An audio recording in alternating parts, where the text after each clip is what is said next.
The NFL is investigating the Browns for quote-unquote tanking back in the Hue Jackson era. And the reason for that is Hue Jackson's comments that he was incentivized to lose, kind of like Brian Flores. Is there any reason at all to be concerned about that from the Browns' perspective? No, and the news here wasn't the fact that they opened an investigation. That's a bit of a misnomer. That happened back in February. So the notion that they just all of a sudden started looking into this is inaccurate. What they are close to doing is wrapping up their investigation.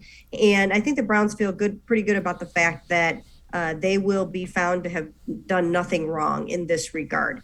They really did try to increase their cap space and maximize their draft picks. But in terms of pay to tank, that never happened. And even Hue Jackson retracted those statements shortly after they were made in February. So I think it will all come together or come out in the wash. Yeah, and when you look at it, the second half of that last season, Greg Williams with the same roster kind of flipped it. He went 5-3 with basically the same roster that Hue Jackson was 2-5-1 with. So, and again, that from Darryl Ryder kind of pointing that out. Just a lot of it had to do with just the X's and O's and the way that team was being coached, for lack of a better term.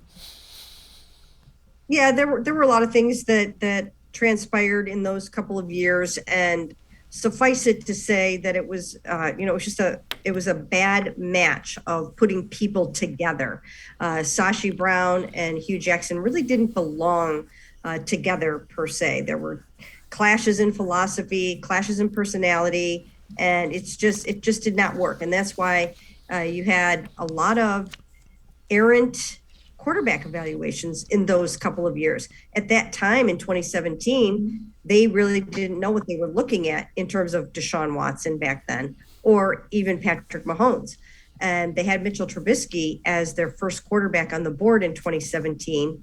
And therefore, they passed on both Patrick and Deshaun at number 1, and they didn't try to trade up to get Patrick, and they did not draft Deshaun at number 12. So that's what happens when you don't put it together right.